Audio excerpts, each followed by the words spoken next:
Assalamualaikum warahmatullahi wabarakatuh. Apa kabarnya soleh-soleha? Semoga selalu dalam keadaan sehat walafiat. Hari ini kita belajar tema 2 menyayangi tumbuhan dan hewan. Subtema 2 manfaat hewan bagi kehidupan manusia. Pembelajaran 4 dan pembelajaran 5. Pembelajaran 4. Muatan Bahasa Indonesia KD 3.8 dan 4.8. Menemukan pesan dari fabel. Cerita tentang hewan dikenal sebagai fabel.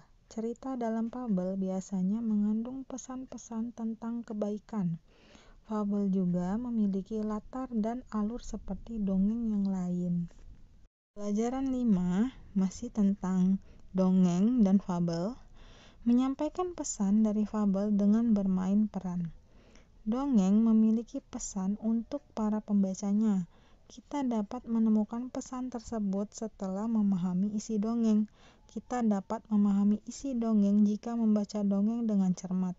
Unsur-unsur dongeng yaitu tema, alur, tokoh, sifat tokoh atau watak, latar, dan pesan. Memahami isi dongeng dapat membantu kita untuk memperagakan dongeng. Catatlah unsur-unsur yang ada. Pahami tema, alur, dan penokohannya. Berlatihlah hingga kalian dapat memperagakan dongeng dengan baik. Dongeng yang diperagakan dengan baik akan mempermudah penonton memahami pesan yang ingin disampaikan. Amanat artinya sama juga dengan pesan moral. Nah, pesan moral adalah pesan yang terdapat dalam sebuah dongeng. Biasanya pesan yang disampaikan dalam dongeng tersebut berisi tentang pelajaran kehidupan. Selanjutnya adalah muatan PPKN KD 3.1 dan 4.1. Keberagaman sifat teman-teman di sekolah. Kamu sudah mempelajari keberagaman sifat dari setiap anggota keluarga di rumah. Selain di rumah, kamu juga dapat menemui keberagaman sifat dari teman-temanmu di sekolah. Ada teman yang sifatnya sama, ada yang juga yang berbeda. Kita sebaiknya menerapkan sifat toleransi terhadap setiap perbedaan tersebut. Toleransi merupakan sikap menghargai setiap perbedaan yang ada.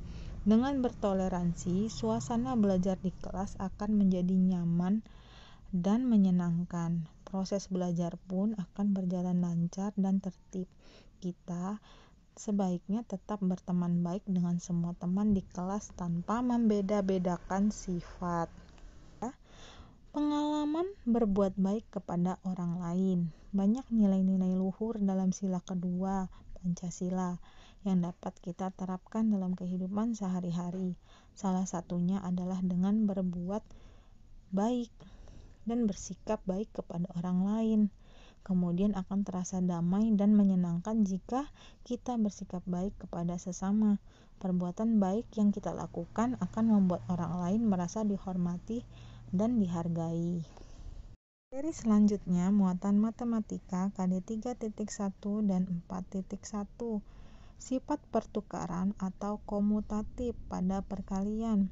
Ingatlah kembali sifat pertukaran atau komutatif pada perkalian. Sifat pertukaran pada perkalian dapat dituliskan sebagai berikut. A kali B sama dengan B kali A. Sifat tersebut menyatakan bahwa hasil perkalian dua bilangan akan sama walaupun posisi kedua bilangan tersebut ditukar. Sifat komutatif atau sifat pertukaran berlaku pula pada perkalian. Rumusnya A dikali B sama dengan B dikali A. Perhatikan contoh berikut sifat pertukaran pada perkalian. 7 dikali 5 sama dengan 5 dikali titik-titik. Angka berapa yang tepat untuk mengisi titik-titik tersebut? Kita menggunakan sifat pertukaran ya. Bilangan yang terdapat di depan akan ditulis di belakang. Bilangan yang di belakang akan ditulis di depan. Maka 7 dikali 5 sama dengan 5 dikali 7. Materi hari ini Ibu akhiri. Wassalamualaikum warahmatullahi wabarakatuh.